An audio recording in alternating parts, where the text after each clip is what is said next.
ಶ್ರೀ ಗುರುಭ್ಯೋ ನಮಃ. ಹರಿ ಓಂ. ಹರೇ ರಾಮ ರಾಮ ರಾಮ ಹರೇ ಹರೇ, ಹರೇ ಕೃಷ್ಣ ಕೃಷ್ಣ ಕೃಷ್ಣ ಹರೇ ಹರೇ. ತಪಸ್ವಾಧ್ಯಾಯ ಶುಶ್ರೂಷ ಕೃಷ್ಣ ಪೂಜಾರತಂ ಮುನಿಂ ವಿಶ್ವೇಶಮಿಷ್ಟದಂ ವಂದೇ ಪರಿವ್ರಾಟ್ ಚಕ್ರವರ್ತಿನಿ. ನಮ್ಮ ದೇಶದಲ್ಲಿ ನಮ್ಮ ಸಂಪ್ರದಾಯಗಳನ್ನು ನಾವು ಬಿಟ್ಬಿಟ್ಟಿದ್ದೇವೆ. ನಮ್ಮ ಸಂಪ್ರದಾಯದಿಂದ ನಾವು ಎಷ್ಟು ದೂರ ಬಂದಿದ್ದೇವೆ ಅಂತ ಒಂದು ಕಲ್ಪನೆನೇ ನಾವು ಮಾಡ್ಲಿಕ್ಕೆ ಸಾಧ್ಯ ಇಲ್ಲ. ಅಂತಹ ಸ್ಥಿತಿಗೆ ಬಂದ್ಬಿಟ್ಟಿದ್ದೇವೆ. ಎಲ್ಲ ವಿಷಯದಲ್ಲೂ, ಬರೀ ಒಂದು ವಿಷಯದಲ್ಲಿ ಅಂತಲ್ಲ. ನಮ್ಮ ಜನಗಳು, ನಮ್ಮ ಅಪ್ಪ, ನಮ್ಮ ಅಜ್ಜ, ನಮ್ಮ ಮುತ್ತಜ್ಜ ಇವರು ಯಾವ ರೀತಿಯಾಗಿ ಬಿಹೇವ್ ಮಾಡ್ತಿದ್ರು, ಯಾವ ರೀತಿಯಾಗಿ ಅವರು ಬದುಕಿದ್ರು, ನಾವು ಯಾವ ರೀತಿಯಾಗಿ ಬದುಕ್ತಾ ಇದ್ದೇವೆ, ಎರಡಕ್ಕೂ ನಮಗೆ ಸಂಬಂಧವೇ ಇಲ್ಲದಂಗೆ ಆಗಿಬಿಟ್ಟಿದೆ.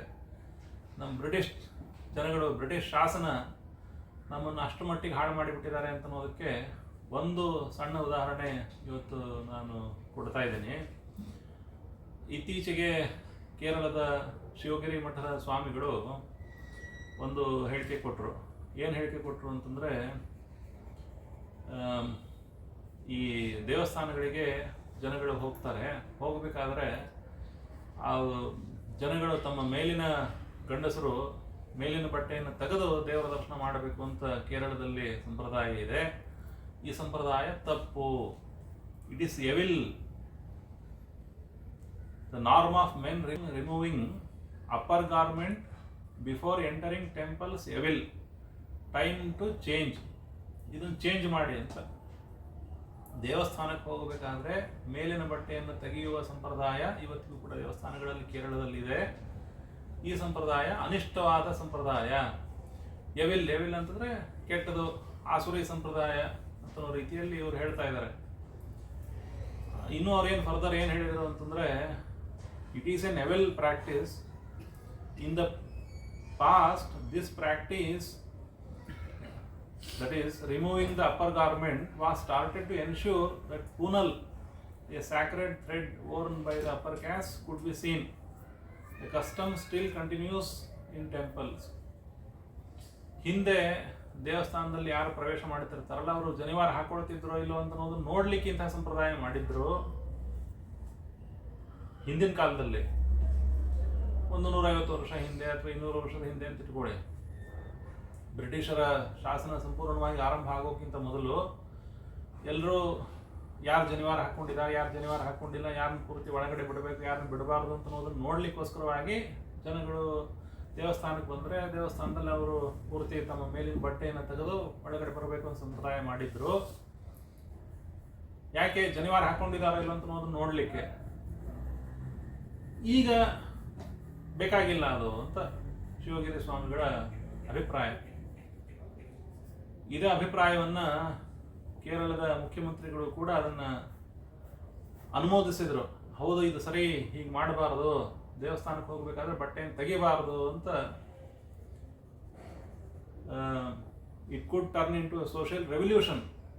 ಏನು ದೇವಸ್ಥಾನದಲ್ಲಿ ಮೇಲಿನ ಬಟ್ಟೆಯನ್ನು ತೆಗೆಯದೆ ಒಳಗಡೆ ಪ್ರವೇಶ ಮಾಡೋದು ಅಂತ ಅನ್ನೋದು ಒಂದು ದೊಡ್ಡ ರೆವಲ್ಯೂಷನ್ ಅಂತ ಅನ್ನೋ ರೀತಿ ಕೇರಳದ ಮುಖ್ಯಮಂತ್ರಿಗಳಾದ ಪಿಣರೈ ಅವರು ಸ್ಟೇಟ್ಮೆಂಟ್ ಕೊಟ್ಟರು.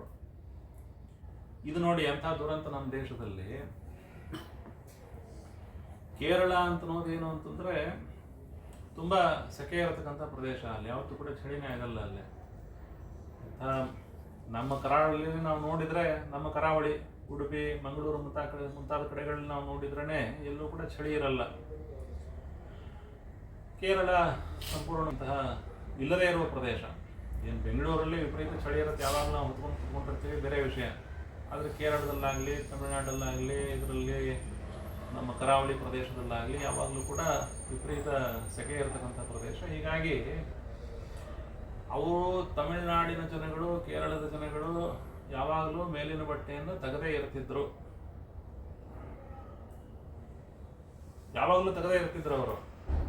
ಇನ್ನು ವಿಶೇಷವಾಗಿ ಏನಂತಂದ್ರೆ, ದೇವಸ್ಥಾನಗಳಲ್ಲಿ ಹೋಗ್ಬೇಕಾದ್ರೆ ಅವರು ಮೇಲಿನ ಬಟ್ಟೆಯನ್ನು ತೆಗೆದು ಒಳಗಡೆ ಪ್ರವೇಶ ಮಾಡಬೇಕಂತ ವಿಧಿಯೇ ಸ್ಪಷ್ಟವಾಗಿದೆ. ತಿರುಪತಿಯಲ್ಲೂ ಬರೇ ವೈಷ್ಣವ ದೇವಸ್ಥಾನಗಳಲ್ಲಿ ಅಷ್ಟೇ ಅಲ್ಲದೆ ಶೈವ ದೇವಸ್ಥಾನಗಳಲ್ಲೂ ಕೂಡ ಇದೇ ಸಂಪ್ರದಾಯ.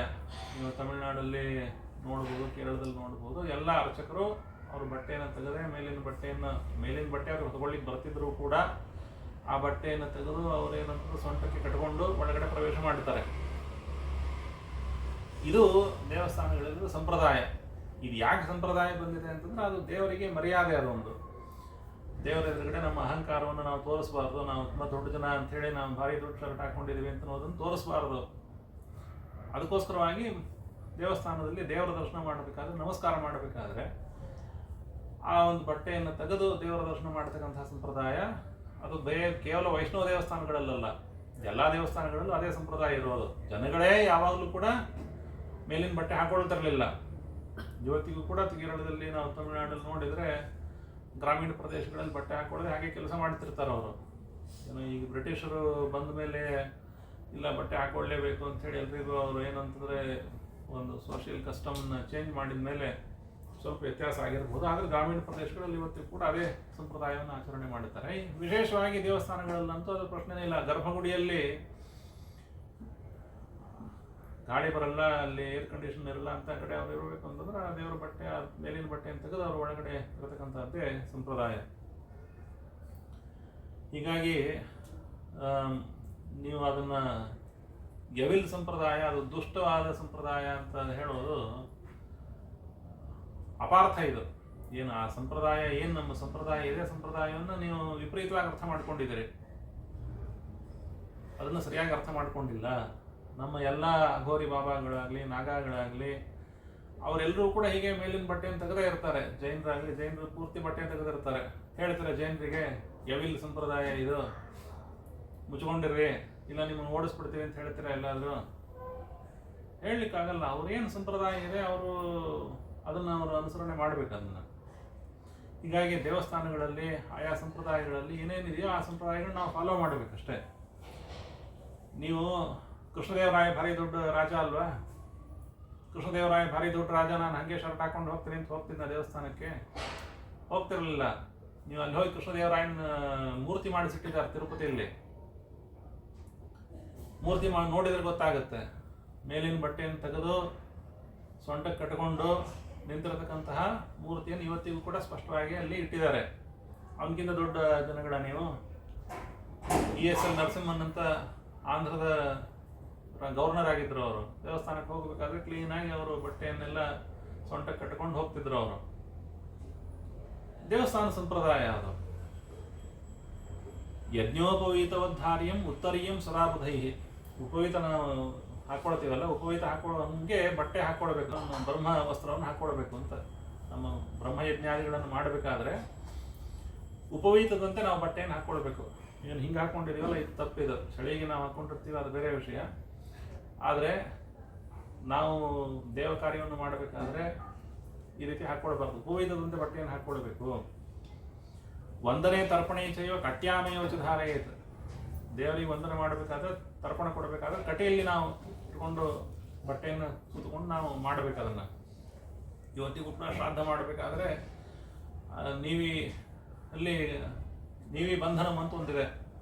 ಮೇಲೆ ಉಟ್ಕೊಂಡಿರ್ತಕ್ಕಂಥ ಬಟ್ಟೆಯನ್ನು ಸೊಂಟಕ್ಕೆ ಕಟ್ಕೊಂಡು ಶ್ರಾದ್ದವನ್ನು ಮಾಡುವ ಸಂಪ್ರದಾಯ ಇದೆ ಇವತ್ತಿಗೂ ಕೂಡ. ಹೀಗಾಗಿ ಪ್ರದಕ್ಷಿಣೆ ಪ್ರಣಾಮೇ ಚ ಪೂಜಾಯಾಂ ಹವನೆ ಜಪೆ ನಖಂಠಾವೃತ ವಸ್ತ್ರ ಸ್ಯಾತ್ ದರ್ಶನೇ ಗುರುದೇವಯೋ. ಕಂಠದ ಮೇಲೆ ಬಟ್ಟೆ ಇರಬಾರದು. ದೇವತೆಗಳ ದರ್ಶನ ಮಾಡಬೇಕಾದ್ರೆ, ಗುರುಗಳ ದರ್ಶನ ಮಾಡಬೇಕಾದ್ರೆ ಗಂಡಸರಿಗೆ ಇಂಥ ನಿಯಮ ಇದೆ. ಹೀಗಾಗಿ ಅದು ಒಂದು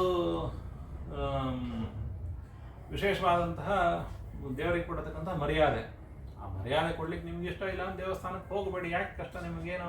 ಹೋಗ್ಲಿ, ದೇವಸ್ಥಾನಕ್ಕೆ ಬನ್ನಿ ಅಂತ ಹೇಳಿದ್ದಾರೆ ಅವರು. ಅವ್ರೇನು ಹೇಳಿಲ್ಲ. ನೀವು ಹೋಗ್ತಾ ಇದ್ರೆ ಅಂತಂದ್ಮೇಲೆ ಫಾಲೋ ಮಾಡಬೇಕು.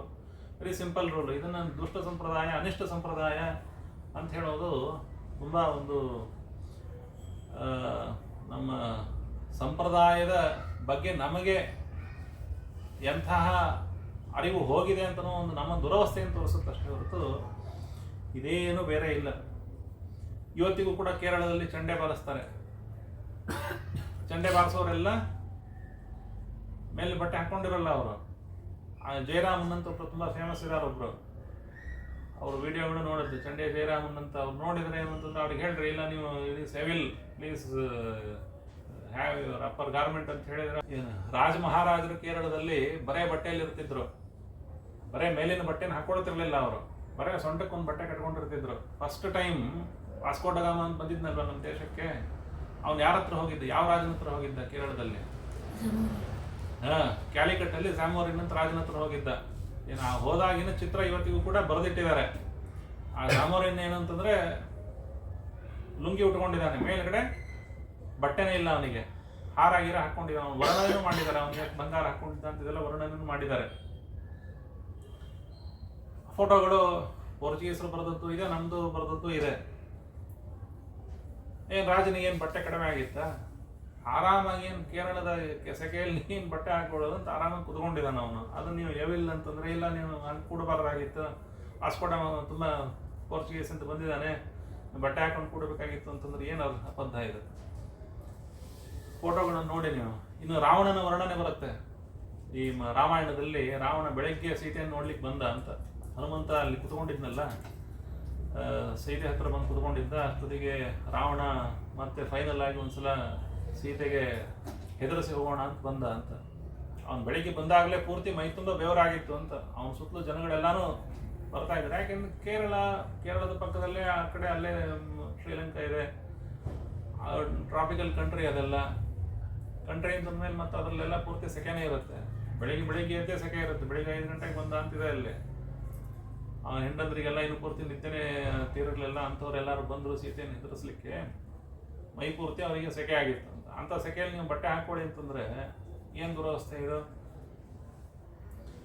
ಅದರಿಂದಾಗಿ ಬಟ್ಟೆ ಹಾಕೊಳ್ಳದೇ ಇರೋದೇ ಕೇರಳದ ಒಂದು, ಮೇಲಿನ ಬಟ್ಟೆ ಹಾಕೊಳ್ಳದೇ ಇರೋದೇ ಗಂಡಸರು. ಇದು ಕೇರಳದ ಒಂದು ಸಂಪ್ರದಾಯ. ಫ್ರೀಯಾಗಿ ಅವರು ಇರ್ತಿದ್ರು ಅವರು. ಆದರೆ ಬ್ರಿಟಿಷರು ಬಂದ್ರಲ್ಲ ನಮ್ಮ ದೇಶಕ್ಕೆ, ಎಲ್ಲ ಚೇಂಜ್ ಮಾಡಿಬಿಟ್ರು. ನೀವು ಬಟ್ಟೆ ಹಾಕೊಳ್ಬೇಕು, ಇದು ಶಿಸ್ತು ಅಂತ.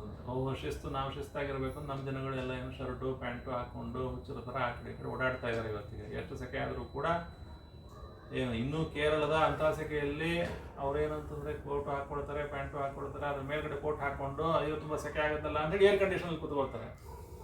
ಆಗೋದೇನಿದ್ರಿಂದ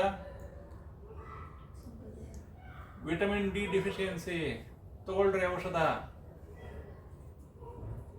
ನೀನು ಯಾಕೆ ಅಂತಂದ್ರೆ ನೀವು ಬಿಸಿಲಿಗೆ ನೀವು ಓಪನ್ನೇ ಆಗ್ತಾ ಇಲ್ಲಲ್ಲ ನೀವು ಯಾರು. ನಮ್ಮ ದೇಶದಷ್ಟು ಬಿಸಿಲು ಇನ್ನೂ ಪ್ರಪಂಚದ ಎಲ್ಲೂ ಬರಲ್ಲ. ಏನು ಅಂಥದ್ರಲ್ಲಿ ನಮ್ಮ ದೇಶದ ಜನಗಳಿಗೆ ಏನಾಗಿದೆ, ವಿಟಮಿನ್ ಡಿ ಡಿಫಿಷಿಯನ್ಸಿ. ತಗೊಳ್ರಿ ಔಷಧ, ಕೊಡ್ರಿ ಅಮೆರಿಕದವ್ರಿಗೆ ದುಡ್ಡು. ಯಾಕೆ?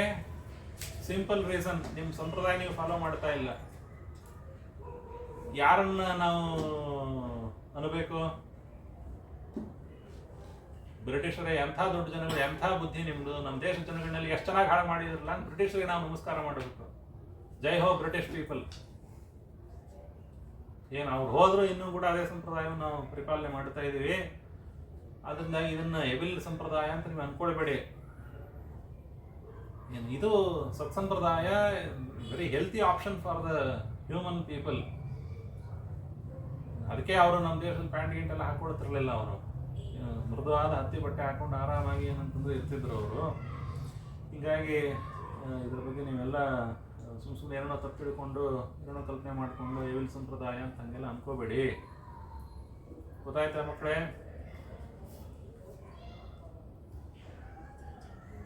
ಗೊತ್ತಾಯ್ತಾ? ಇನ್ಫ್ಯಾಕ್ಟ್ ಏನು ಕೇರಳದಲ್ಲಿ ಹೆಂಗಸರು ಹೆಂಗಿರ್ತಿದ್ರು ಅಂತ ಅನ್ನೋದ್ರ ಬಗ್ಗೆನೂ ತುಂಬ ವಿವರಣೆಗಳಿದೆ, ಬರೆದಿದ್ದಾರೆ ಎಲ್ಲರೂ. ಅದ್ರ ಬಗ್ಗೆ ನಾವು ಜಾಸ್ತಿ ವಿವರಣೆಗಳನ್ನು ಕೊಡೋದು ಬೇಡ. ನಿಮಗೇನಂತಂದರೆ ಮರ್ಯಾದೆಯಾಗಿ ಏನು ಮಾಡೋ ಕೆಲಸ ಮಾಡಿದರೆ ನಮ್ಮ ದೇಹ ಸುರಕ್ಷಿತವಾಗಿರುತ್ತೆ. ದೇವಸ್ಥಾನಗಳಿಗೆ ಹೋಗ್ರಿ, ಬಟ್ಟೆ ತೆಗೆದು, ಮೇಲಿನ ಬಟ್ಟೆ ತೆಗೆದು ಸ್ವಲ್ಪ ಬಿಸಿಲಿಗೆ, ಸೂರ್ಯನ ಬಿಸಿಲಿಗೆ ನಿಮ್ಮನ್ನು ನೀವು ಒಡ್ಕೊಳ್ಳಿ. ದೊಡ್ಡ ದೇವಸ್ಥಾನ ಇರುತ್ತೆ, ಪ್ರದಕ್ಷಿಣೆ ಮಾಡಿ. ಪ್ರದಕ್ಷಿಣೆ ಮಾಡೋದೇ ದೊಡ್ಡ ವಾಕಿಂಗ್ ನಿಮ್ಗೆ, ಅದೇ ದೊಡ್ಡ ವ್ಯಾಯಾಮ.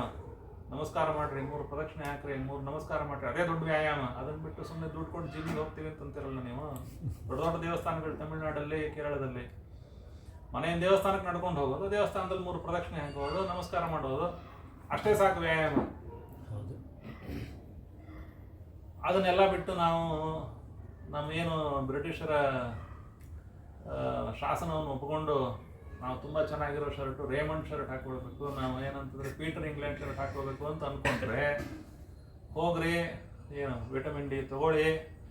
ಆಮೇಲೆ ಏನಂತಾರೆ ನಮ್ಮ ಮೈಯಲ್ಲಿ ತುಂಬ ಕಷ್ಟ ಆಗೋಗಿದೆ ಅಂತ ಗೋವಾಕ್ಕೆ ಸಣ್ಣ ಬಾತಿಗೆ ಹೋಗ್ರಿ. ಅಲ್ಲಿ ಅದಕ್ಕೊಂದಿಷ್ಟು ದುಡ್ಡು ಖರ್ಚಾಗಲಿ ನಿಮಗೆ. ಆಗೋದಿದೆ. ಆದ್ದರಿಂದಾಗಿ ನಮ್ಮ ದೇಶದ ಸಂಪ್ರದಾಯ ಏನು ಅನ್ನೋದನ್ನ ಆಯಾ ಹವಾಮಾನಕ್ಕೆ ಅನುಗುಣವಾದ ಸಂಪ್ರದಾಯಗಳನ್ನು ನಮ್ಮ ದೇಶದ ಪ್ರಾಚೀನ ಆಚರಣೆಯಲ್ಲಿ ನಮ್ಮ ಪೂರ್ವಜರು ತಂದಿದ್ದಾರೆ.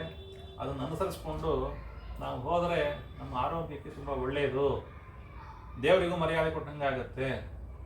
ಅದರಿಂದನೇ ಉಡುಪಿಯಲ್ಲೂ ಕೂಡ ಇವತ್ತಿಗೆ ಮಧ್ಯಾಹ್ನ ತನಕ ಆದರೂ ಅದೇ ಸಂಪ್ರದಾಯ ತೊಗೊಂಡಿರ್ಬೇಕು ಅಂತ ಹೇಳಿ ಬೆಳಿಗ್ಗೆ ಬಟ್ಟೆ ತೆಗೆದು ಹೋಗ್ತಾರೆ. ಬಟ್ಟೆ ತೆಗೆದಿಟ್ಟು ಅವರು ಮೇಲಿನ ಬಟ್ಟೆಯನ್ನು ತೆಗೆದು ಅವರು ದೇವರ ದರ್ಶನ ಮಾಡಬೇಕು, ಮಹಾಪೂಜೆ ತನಕ ಮಧ್ಯಾಹ್ನ 12:30 ಗಂಟೆ ಸಂಪ್ರದಾಯ ತೊಗೊಂಡು ಬಂದಿದ್ದಾರೆ. ಅವರೇನೋ ಪಾಪ ಏನೋ ಒಳ್ಳೆ ಉದ್ದೇಶದಿಂದ ತೊಗೊಂಡು ಬಂದಿದ್ದೀವಿ, ಅವ್ರು ಶರ್ಟ್ ತೆಗೆದು ಶರ್ಟ್ ಮೇಲ್ಗಡೆ ಹಾಕೊಂಡು ಹೋದ್ವಿ ಅಂತಂದರೆ ಅದಲ್ಲ ಪ್ರಶ್ನೆ. ಅದ ಸಂಪ್ರದಾಯ ಅದಲ್ಲ. ಮರ್ಯಾದೆಯಾಗಿ ಒಂದು ಉತ್ತರೀಯ ತಗೊಂಡು ಅದನ್ನು ಸೊಂಟಕ್ಕೆ ಕಟ್ಕೊಂಡು ಹೋಗಬೇಕು. ಹೀಗಾಗಿ ಸಂಪ್ರದಾಯ ಪರಿಪಾಲನೆ ಮಾಡುವುದರಲ್ಲಿ ನಮ್ಮ ಆರೋಗ್ಯ ಇದೆ ಅಂತ ಅನ್ನೋದನ್ನು ಈ ಮೂಲಕವಾಗಿ ನಾವು ತಿಳಿದುಕೊಳ್ಬೇಕಾಗಿದೆ. ಇದು ಎವಿಲ್ ಸಂಪ್ರದಾಯಗಳಲ್ಲ. ಅದರಿಂದಾಗಿ ಇಷ್ಟನ್ನು ಹೇಳಿ ಇವತ್ತಿಗೆ ಮಾತುಗಳನ್ನು ನಿಲ್ಲಿಸ್ತೇನೆ. ಕೃಷ್ಣಾರ್ಪಣ ವಸ್ತು. ಸರ್ವೇಭ್ಯೋ ನಮಃ.